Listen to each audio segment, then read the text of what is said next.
Hello friends, एक बार फिर से स्वागत है हमारी इस मेगा माइंड क्लासेज में। दोस्तों, आज के वीडियो में हम बात करेंगे हिस्ट्री के क्वेश्चन सब्जेक्ट की। दोस्तों ध्यान दीजिएगा, नया साल का भी समय चल ही रहा है। दोस्तों हमारे कहने का बस यही मतलब है कि हमारे आपसे बस एक ये भी रिक्वेस्ट है कि दोस्तों अभी तक आपने अगर चैनल को सब्सक्राइब नहीं किया है, दोस्तों चैनल को सब्सक्राइब करना नहीं भूलिएगा। दोस्तों वीडियो अंत तक देखिएगा ताकि आपका एग्जाम अच्छे से बीत सके, और हमारी पूरी उम्मीद है दोस्तों आपका एग्जाम अच्छे से जाएगा ही जाएगा। दोस्तों ध्यान दीजिएगा, यदि आपका एग्जाम 2025 में और आप चाहते हैं आपका दोस्तों एक एक कंसेप्ट क्लियर हो, दोस्तों आपको 2025 के प्लेलिस्ट में जाकर आपको एक एक क्वेश्चन को कवर करना होगा, चाहे वो हिस्ट्री हो, ज्योग्राफी हो, पॉलिटिकल साइंस क्यों नहीं हो। दोस्तों पहले क्वेश्चन की बात करने से पहले फिर आपसे हमारी गुजारिश है, दोस्तों वीडियो को अंत तक देखिएगा और वीडियो को लाइक कीजिएगा, चैनल को सब्सक्राइब करना नहीं भूलिएगा। चलिए दोस्तों बात करते हैं पहले क्वेश्चन की। पहला क्वेश्चन आपका सब्जेक्टिव। दोस्तों सब्जेक्टिव क्वेश्चन की बात करेंगे, ठीक है। देखते हैं पहला क्वेश्चन सब्जेक्टिव, ठीक है। पहला क्वेश्चन देखते हैं। पहला क्वेश्चन क्या है, 1857 के विद्रोह, एक जन विद्रोह था, दो कारण लिखे, ध्यान दीजिएगा। क्वेश्चन क्या कर रहा है, 1857 की क्रांति या 1857 का विद्रोह एक जन विद्रोह था, लोगों द्वारा किया गया एक विद्रोह था। इसके दो रीजन बताइए, ध्यान दीजिएगा। जब अंग्रेजों द्वारा मशीनों से बना माल भारतीय बाजारों में लाया गया तो भारतीय हस्त उद्योग पूरी तरह ठप हो गया और कारीगर भुखमरी के कगार पर आ गए। ये इसका भी पहला रीजन था। दोस्तों 1857 की क्रांति के कई और भी रीजन थे, जैसे चर्बी वाला कारतूस भी इसमें प्रमुख फेमस था। मतलब मानकर आपको चलना है कि ऐसा नहीं है कि ये जो लिखा हुआ है दोस्तों यही, ऐसा कुछ नहीं था। यहाँ आपसे पूछ रहा है जन विद्रोह के दो कारण बताइए, ध्यान दीजिएगा। न कि आपसे पूछ रहा है तत्कालीन कारण क्या था। अगर आपके एग्जाम में क्वेश्चन पूछा हुआ है 1857 की क्रांति का तत्कालीन कारण क्या है, चर्बी वाला कारतूस, ध्यान दीजिएगा। कह रहा है किसानों पर तरह तरह के टैक्स लगाए जाते थे, उन्हें कच्चा माल उगाने के लिए विवश किया जाता था और फिर मनमाने दामों पर उन्हें यह बेच दिया जाता था। आए दिन अनाज की कमी के कारण अकाल पड़ने लगे थे, अतः जन आंदोलन भड़कना स्वाभाविक हो गया। मतलब लोगों तक यह आंदोलन कैसे पहुंचा, लोगों की ऐसी क्या मानसिकताएं थी कि उन्होंने इस आंदोलन में भाग लेना शुरू कर दिया, चाहे वो कारीगर थे, किसान थे, मजदूर थे। यही यहाँ बताने का प्रयास किया जा रहा है। लेकिन आपके एग्जाम में क्वेश्चन क्या पूछा है, 1857 की क्रांति का तत्कालीन कारण क्या था। दोस्तों तत्कालीन कारण था चर्बी वाला कारतूस। कौन था, चर्बी वाला कारतूस था। ऐसा क्या था दोस्तों, ब्राउन बेस के स्थान पर 1857 में 56 में ही क्या कर दिया गया, एनफील्ड नामक राइफल प्रयोग में दे दी गई, जिसपे दोस्तों जो कारतूस को प्रयोग में लिया जाता था उस कारतूस को मुंह से छीलना होता था। ऐसा अफवाह फैल गया कि उस कारतूस के ऊपर गाय और चर्बी का सुअर के लेप लगा हुआ है, ठीक है। गाय और सुअर के चर्बी का लेप लगा हुआ है। इसी अफवाह के चलते सैनिकों में असंतोष की भावना उत्पन्न हुई और दोस्तों क्या हुआ, 1857 क्रांति शुरू हो गई, ध्यान दीजिएगा। और 34वीं रेजिमेंट का दोस्तों सिपाही थे कौन, मंगल पांडे, जिन्हें क्या कर दिया गया, उन्होंने क्या कर दिया कि दो लोगों पे गोली चला दी और इन्हें दोस्तों 29 अप्रैल 1857 को, ठीक है, 8 अप्रैल को इन्हें फांसी दे दी गई, ठीक है। जिससे उग्र उग्र लोगों में भी इस तरह की भावनाएं पनपने लगी कि आखिर जब ऐसा है तो फिर फांसी क्यों दिया गया था। इसी को लेकर दोस्तों एक तय की गई तारीख की हम 31 मई को शुरू करेंगे, ठीक है, क्रांति। लेकिन ये शुरू हो गई 10 मई को, यही इसका एक मेन रीजन ये भी था। और दोस्तों असफलता का मेन रीजन भी यही था कि शुरू होना था निश्चित तिथि को, शुरू हो गया। अब निश्चित तिथि नहीं था, 10 मई इस दिन शुरू हो गया। जो जहां थे वहीं से इसका सपोर्ट करने लगे, ठीक है। एकजुट होना स्वाभाविक नहीं हो पाया और ये क्या हो गया, असफल हो गया। लेकिन अंग्रेजों की नींव से नींव दम ईंट बजा के रख दिया था क्रांति ने। अगला क्वेश्चन है गुरु नानक कौन थे, दोस्तों ध्यान दीजिएगा। ऑब्जेक्टिव क्वेश्चन कवर किए होंगे आप लोगों में, तो वहां ये क्वेश्चन आपको मिला होगा। गुरु नानक कौन थे, सिख धर्म के प्रथम गुरु थे। उनके व्यक्तित्व के बारे में किसी एक इतिहासकार का कथन लिखिए। दोस्तों गुरु नानक पंजाब में भक्ति आंदोलन का ज्वार लाने का श्रेय गुरु नानक जी को है। वे जाति पाति धर्म वर्ग और मूर्ति पूजा के विरोधी थे। उन्होंने निष्काम भक्ति, शुभ कर्म तथा शुद्ध जीवन की ईश्वर प्राप्ति का मार्ग बतलाया है। वे हिंदू मुस्लिम एकता के प्रबल समर्थक थे, ठीक है। उनका स्वाभाविक मानना मिठास और सबसे प्रेम, मानना था कि मिठास और प्रेम सबसे प्रेम करने की भावना के कारण हिंदू और मुसलमान दोनों उनकी आदर करते थे। मतलब वो हिंदू मुस्लिम नहीं करते थे, मतलब किसी भी धर्म को किसी भी नजरिए से भेदभाव की दृष्टि से नहीं देखते थे। इसी कारण से वे दोनों धर्मों को एक दूसरे के समीप लाने का केंद्र भी, ठीक है, धीरे धीरे उनके अंदर भी आया, मतलब आसपास के लोगों में बनता चला गया। ये क्वेश्चन मेन पर्पस यही बताना है कि इनके जीवनी के बारे में आपको याद करना पड़ेगा। और दोस्तों यथासंभव परीक्षार्थी अपने शब्दों में ही उत्तर देंगे, ठीक है। यही था गुरु नानक के बारे में। ऑब्जेक्टिव क्वेश्चन यहाँ से भर भर के बना हुआ है, ध्यान दीजिएगा। आपका अगला क्वेश्चन क्या है दोस्तों? अगला क्वेश्चन है शंकराचार्य का भक्ति आंदोलन में क्या योगदान है? ध्यान दीजिएगा, शंकराचार्य। दोस्तों शंकराचार्य के बारे में क्वेश्चन पूछ रहा है, 2 नंबर में क्वेश्चन पूछा हुआ है और 5 नंबर में भी क्वेश्चन एग्जाम में पूछा हुआ है। शंकराचार्य एक महान विद्वान और दार्शनिक थे। इनका जन्म 778 ईस्वी में केरल के मालाबार तट स्थित कुलदी नामक स्थान पर हुआ था। उन्होंने संन्यास ग्रहण कर वैदिक ग्रंथों का गहन अध्ययन किया, ठीक है। इन्होंने धर्महंस की उपाधि मिली थी। उन्होंने अद्वैतवाद का प्रचार किया था। यही क्वेश्चन एग्जाम में पूछा हुआ था, अद्वैतवाद के नाम से किसको जानते हैं? या अद्वैतवाद का प्रचार किसने किया था? शंकराचार्य ने किया था। और बताया कि ब्रह्म और संसार में कोई भेद नहीं है। शंकराचार्य ने हिंदू धर्म के प्रचार के लिए देश के चारों कोने में 4 मठ बैठाया, जैसे बद्रीनाथ, श्रृंगेरी, पुरी, द्वारिका, ठीक है, बताया था। भक्ति आंदोलन में इनका महत्वपूर्ण योगदान है, ध्यान दीजिएगा। आप जब 12th पास करके पढ़िएगा, कंपटीशन की तैयारी कीजिएगा, वहां 4 मठों के बारे में आपको पढ़ना होगा। बाकी दोस्तों इसका आंसर आपको मतलब 2-4 पॉइंट इसमें से याद कर लेना है, बाकी आपको क्वेश्चन वहां सॉल्व हो जाएगा सब्जेक्टिव आपके एग्जाम में जब बैठिएगा तब, ठीक है। कहने का मतलब ये था कि देखिए 1-2 वीडियो आपको काफी छोटा रहा दोस्तों, ये भी वीडियो काफी छोटा रहेगा, ठीक है। अब क्लास लिया जा रहा है घर से, तब आप जहां से हम क्लास लेते हैं वहां तो है नहीं दोस्तों, इसीलिए आपका क्लास जैसे तैसे लिया जा रहा है। आप बस वेट कीजिए, 2-3 तारीख तो आपको लाइव क्लास की सुविधा प्रदान कर दी जाएगी। चलिए देखते हैं अगला क्वेश्चन। अगला क्वेश्चन है कृष्णदेवराय के मुख्य उपलब्धियों के बारे में बताइए। कर है कृष्णदेवराय बीजापुर और गोलकुंडा के शासकों को पराजित करने में सफल रहा। उसने उड़ीसा पर भी आक्रमण किया तथा वहां के शासक को भी हराया था। बीजापुर का सुल्तान, सॉरी, कृष्णदेवराय। उसने न केवल रायपुर दोआब पर विजय प्राप्त की बल्कि अपनी सेनाओं के साथ बहमनी राज्य के अंदर भी प्रवेश कर पाया। कौन? कृष्णदेवराय थे।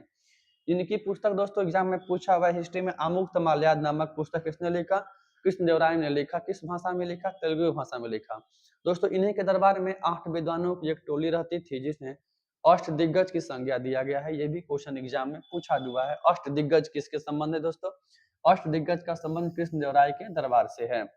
पश्चिमी समुद्र तट पर सभी स्थानीय राजाओं के साथ उनका व्यवहार बहुत ही अच्छा और मैत्रीपूर्ण था। अपने इस स्थानीय राज्यों के साथ व्यापारिक संबंध बनाकर अपने राज्य को समृद्ध बनाया। वह एक कुशल प्रशासक भी थे। उसने अपने राज्य के उत्थान के लिए कई काम किए। उसने सिंचाई के लिए, सिंचाई क्या टाइप करता है, सिंचाई के लिए बांध बनवाए, जिससे राज्य की कृषि दशा में सुधार आया। उसने नए मंदिरों का निर्माण भी करवाया और पुराने मंदिर की मरम्मत करवाई। उसने अपने दरबार में विद्वानों और गुणी लोगों का प्रशय भी दे रखा था। मतलब कृष्णदेवराय के बारे में आपको 4-5 फैक्ट याद करना होगा, बाकी आप एग्जाम में अच्छे से लिखना शुरू कर दीजिएगा। प्रैक्टिस करने का सेम तरीका हमने क्या बताया, क्वेश्चन यहाँ देख ले रहे हैं, एक बार पढ़ लेना है, क्वेश्चन कॉपी में लिख लेना है, लाइन छोड़ के लिख लिया, अपने स्वयं से भर लीजिएगा। अरे कुछ भी भरिएगा, भरना आएगा ना यार। आपसे क्या बोल रहे हैं हम, विद्वान तो नहीं बनने के लिए बोल रहे हैं। लिखना, प्रैक्टिस मेक्स मैन परफेक्ट। आपको क्वेश्चन डेली लिखना है, कम से कम 10 क्वेश्चन प्रत्येक चैप्टर में, प्रत्येक सब्जेक्ट का 10 क्वेश्चन आपको डेली लिखना है। अरे भ्रमित ना होइएगा, आपको क्वेश्चन भी लिखना है बस, यथासंभव अपने शब्दों में एक बार पढ़ने के बाद। जैसे हम करते थे क्या बचपन में, क ख ग घ अंग पढ़ते थे, फिर हम लिखते थे स्लेट पे, फिर मिटाते थे, फिर लिखते थे, फिर मिटाते थे, फिर लिखते थे। हमें आया कि नहीं आया टेबल ओबल, आया कि नहीं आया टेबल, हमें 2 2 जा 2 2 का 4, ये सब आया कि नहीं आया, 2 2 जा 4। ये सब चीज प्रैक्टिस के लिए है दोस्तों, ध्यान दीजिएगा। एक तो घर से पढ़ाना नहीं बन पा रहा है, छोट वीडियो आदमी पढ़ा दे रहे हैं, तो कम से कम इस पर भी आप लोग कवर करते चलिए। विजयनगर राज्य के पतन के कोई 2 कारण बताइए, ध्यान दीजिएगा। कह रहे हैं विजयनगर राज्य में शासन प्राप्ति के लिए गृह युद्ध चलते रहने का कारण राज्य की शक्ति कमजोर हो गई, ये भी इसका मेन रीजन था। 1565 में राक्षसी तांगड़ी अथवा तालीकोटा का युद्ध, एग्जाम पॉइंट ऑफ व्यू से काफी बदनाम क्वेश्चन है कि युद्ध में विजयनगर की सेनाएं बुरी तरह पराजित हो गई।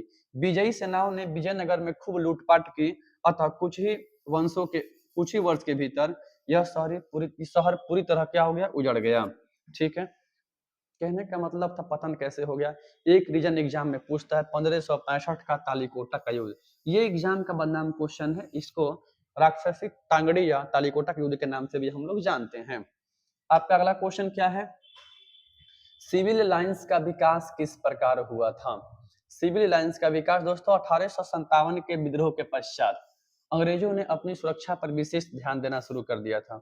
इसलिए अंग्रेजों को नगरों के देशी निवासियों से दूर, मतलब नगरों में निवास करने वाले आम लोगों से दूर एक पृथक स्थान पर बसाया जाता था। इसे ही सिविल लाइंस कहा गया। अंग्रेजों ने इन निवास क्षेत्रों को सिविल लाइंस के नाम से भी जाना जाने लगा। ये क्षेत्र नगर के आसपास के खेतों तथा उन उबड़ खाबड़ क्षेत्रों को साफ करके विकसित किए गए थे।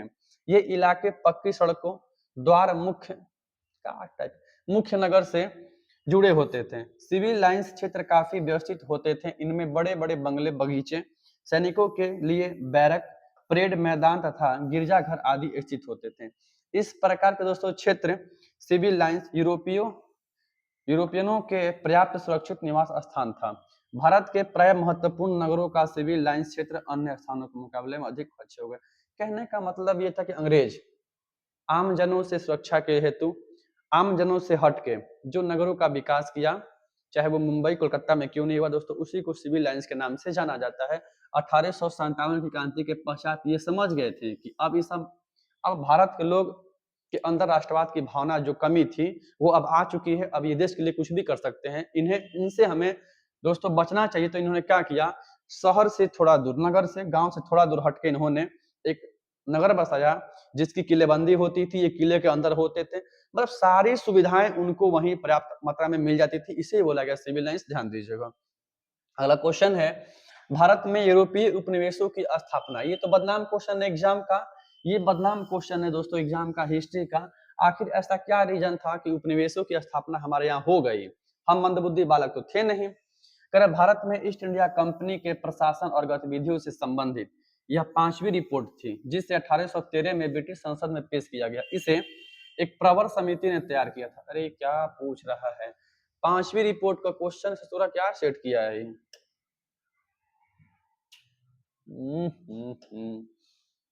यहाँ दोस्तों क्वेश्चन आपका क्या है, 5वीं रिपोर्ट क्या है, ध्यान दीजिएगा। यहाँ आपका क्वेश्चन क्या हो जाएगा, 5वीं रिपोर्ट क्या है। ठीक है, क्या कैसे सेट किया है, न रहने पर 5वीं रिपोर्ट। ठीक है, आप दोस्तों 1-2 दिन एडजस्ट कीजिए, फिर आपको हम लाइव क्लास की सुविधा देंगे। और अभी तो हम घर पे हैं तो थोड़ा पढ़ाना दिक्कत का सामना करना पड़ा पढ़ाने में। करे भारत में 5वीं रिपोर्ट क्या है, 2 नंबर में क्वेश्चन बदनाम है। भारत में ईस्ट इंडिया कंपनी के प्रशासन और गतिविधियों से संबंधित 5वीं रिपोर्ट थी, जिसे 1813 में ब्रिटिश संसद में पेश किया गया था। इसे एक प्रवर समिति ने तैयार किया था। यह रिपोर्ट कुल 1002 पेज में थी।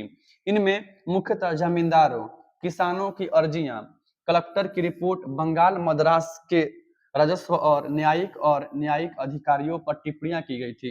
रिपोर्ट पर ब्रिटिश संसद में लंबी बहस हुई थी। अरे 5वीं रिपोर्ट क्या थी, मेन पर्पस ये था क्वेश्चन का एग्जाम का।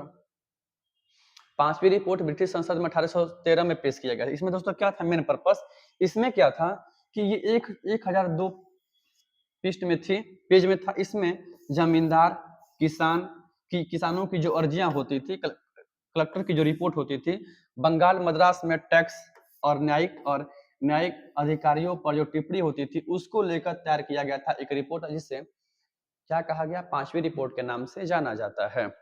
ठीक है, अगला क्वेश्चन देखते हैं। अगला क्वेश्चन क्या है आपका, पॉलीगारों के विद्रोह का विवरण दीजिए। ध्यान दीजिएगा, पॉलीगारों के विद्रोह का विवरण दीजिए। भारत के दक्षिण भाग में जमींदारों को पॉलीगार कहा जाता था। इन्होंने अंग्रेजी शासन के विरुद्ध विद्रोह में भाग लिया। पॉलीगारों ने सर्वसाधारण लोगों के साथ मिलकर विद्रोह में भाग लिया। उन्होंने अंग्रेजों के विरुद्ध संघर्ष करने के उद्देश्य से पर्याप्त शक्ति गठित की। चूंकि अधिकतर इन विद्रोहों का स्वरूप स्थानीय स्तर पर था, इसलिए बड़ी आसानी से उन्हें कुचल दिया गया। जो भी हो, इन विद्रोहों से यह स्पष्ट होता है कि ब्रिटिश शासन की गलत एवं शोषणात्मक नीतियों से विरुद्ध न केवल लिखा है केवल उत्तर भारत में, अपितु सुदूर दक्षिण में भी भारतीय जनता में असंतोष की भावना पर्याप्त पनपने लगी। कालांतर में देश में अंग्रेज विरोधी बनने में ऐसे विद्रोहों ने ही प्रमुख भूमिका निभाई थी। अंग्रेजों की बढ़ती हुई निरंकुशता की जो नीति थी उसके विरुद्ध में पोलिगारों ने एक विद्रोह किया था, उसके बारे में यहाँ बताया जा रहा है। ठीक है, हम आपसे बार बार एक दो वीडियो में हम बोले भी कि बस 3-4 तारीख तक वेट कीजिए। ठीक है, घर पर होने के बाद आपको पढ़ाई का हम पढ़ा भी नहीं पा रहे हैं। ठीक है, आपको अब घर पे रहने का मतलब ये हुआ कि सब तरह का सुविधा नहीं मिल पाना, सुविधाओं के अभाव में जैसे तैसे बस कहना कि हाँ आप हमसे जुड़े हुए हैं, आपको वीडियो हम दे रहे हैं, आप पढ़ना शुरू कीजिएगा बस। भले वो वीडियो 5 मिनट का क्यों नहीं हो, 10 मिनट का क्यों नहीं हो, आप डेली पढ़िएगा, आपको समझ में आएगी। क्वेश्चन है, खिलाफत आंदोलन क्या था? खिलाफत आंदोलन मोहम्मद अली और शौकत अली के नेतृत्व में 1919 में भारतीय मुसलमानों के बीच एक व्यापक आंदोलन था। इस आंदोलन की निम्नलिखित मांगे थी। पहले के ऑटोमन साम्राज्य तुर्की साम्राज्य के सभी इस्लामिक पवित्र स्थानों पर तुर्की सुल्तान अथवा खलीफा का नियंत्रण बना रहे। अरे अंग्रेजों ने क्या किया था? जर्मनी तो हार गया, तुर्की उसके पक्ष में था, तुर्की भी हार गया, बदला लिया गया था। जजीरात उल अरब अर्थात अरब, सीरिया, इराक, फिलिस्तीन इस्लाम संप्रभुता के अधीन रहे तथा खलीफा के पास इतने क्षेत्र हों कि वह इस्लामी विश्वास को संरक्षित करने के योग्य बन सका। कांग्रेस ने खिलाफत आंदोलन का समर्थन किया और गांधी जी ने इसे हिंदू मुस्लिम एकता के रूप में देखा था। ध्यान दीजिएगा, ऐसा पहली बार हुआ, ठीक है, कि ऐसा पहला ये आंदोलन भी था जिसमें महात्मा गांधी ने कहा था कि ऐसी एकता हमें 100 वर्षों के बाद भी कभी भी देखने को नहीं मिलेगी, और ऐसा आज भी है। ये ऐसा आंदोलन था जिसमें दोस्तों हिंदू मुस्लिम सोचो ऐसी एकता बनी थी अंग्रेजों के खिलाफ में जाकर, ठीक है, जो आज भी देखने को हमारे समाज में नहीं मिलती है। कायम रखने के लिए असहयोग आंदोलन के साथ मिलाने की कोशिश की थी। महात्मा गांधी काफी चालाक भी थे, उन्होंने सोचा भी कि अगर हिंदू मुस्लिम एकता इसमें बरकरार रहेगी तो हम शुरू करेंगे प्रथम जन आंदोलन। कौन सा आंदोलन? असहयोग आंदोलन। दोस्तों ध्यान दीजिएगा, अब इतना ही वीडियो था आपके पास, ठीक है। ओ सॉरी, एक और क्वेश्चन है, एक और क्वेश्चन है, गांधी जी के रचनात्मक कार्यक्रमों पर एक संक्षिप्त टिप्पणी लिखे। ध्यान दीजिएगा, क्वेश्चन है संक्षिप्त टिप्पणी लिखा। गांधी जी का रचनात्मक कार्यक्रम, गांधी जी के नेतृत्व में कॉन्फ्रेंस में कांग्रेस ने रचनात्मक कार्यक्रम को बहुत बढ़ावा दिया। यह केवल राजनीतिक स्वतंत्रता ही नहीं चाहते थे, अपितु जनता की आर्थिक, सामाजिक और आत्मिक उन्नति चाहते थे। इस भावना से उन्होंने समाज में शोषण समाप्त करने के लिए भूमि और पंजीकरण पंजी का समीकरण नहीं मांगा, अपितु आर्थिक क्षेत्र के विकेंद्रीकरण द्वारा इसे हल करना चाहा। उन्होंने कुटीर उद्योगों के प्रोत्साहन के लिए काम किया। खादी उनके आर्थिक तंत्र का एक आधार था। क्या क्या टाइपिंग किया है, क्या बताया जा रहा है? कहने का मतलब ये था कि असहयोग आंदोलन के पश्चात महात्मा गांधी ने किस पर अधिक जोर दोस्तों दिया था? तो 1920 के असहयोग आंदोलन के पश्चात महात्मा गांधी ने रचनात्मक कार्यक्रमों पर बल दिया था और दोस्तों स्वशासन की सबसे अधिक जोर दिया था। मतलब उन्होंने कहा था कि हम देशी को बहिष्कार करेंगे, विदेशी का बहिष्कार करेंगे, देशी अपनाएंगे। और दोस्तों उन्होंने चरखा पर उन्हें क्या किया? खादी बुनने के भी काम को शुरू किया था। कहने का मतलब ये था कि यहाँ जो लिखा हुआ है कि अपितु जनता की आर्थिक, सामाजिक और आत्मिक उन्नति चाहते, सामाजिक, आर्थिक और राजनीतिक उन्नति चाहते थे। इनके बाद मतलब चौरी चौरा कांड के पश्चात इन्होंने जिस आंदोलन को स्थगित कर दिया था उसका नाम था असहयोग आंदोलन। और दोस्तों उसके पश्चात इन्होंने शुरू किया था छोटा छोटा रचनात्मक कार्यक्रम पे बल दिया ताकि जनता भी इनके साथ में संगठित हो सके, क्योंकि इस दौरान इन्हें काफी आहट का सामना करना पड़ा था, क्योंकि इतना चरम पे था असहयोग आंदोलन, इन्होंने अचानक से बंद कर दिया, जिसको लेकर काफी विरोध भी हुआ था। ध्यान दीजिएगा, कहने का मतलब ये था दोस्तों, अगर आपको वीडियो अच्छा लगे वीडियो को लाइक कीजिएगा, चैनल को सब्सक्राइब कीजिएगा। और एक दो वीडियो में ज्यादा क्वेश्चन का मतलब सोल्यूशन हम लेके नहीं आ पाए क्योंकि दोस्तों घर पे हैं, और घर पे रहने के पश्चात क्या होता है आप समझ ही रहे हैं, ठीक है। इसलिए 3-4 तारीख तक वेट कीजिए, आपको हर तरह से फिर फुली लाइव क्लास की भी सुविधा प्रदान कर जाएगी एग्जाम तक। ध्यान दीजिएगा।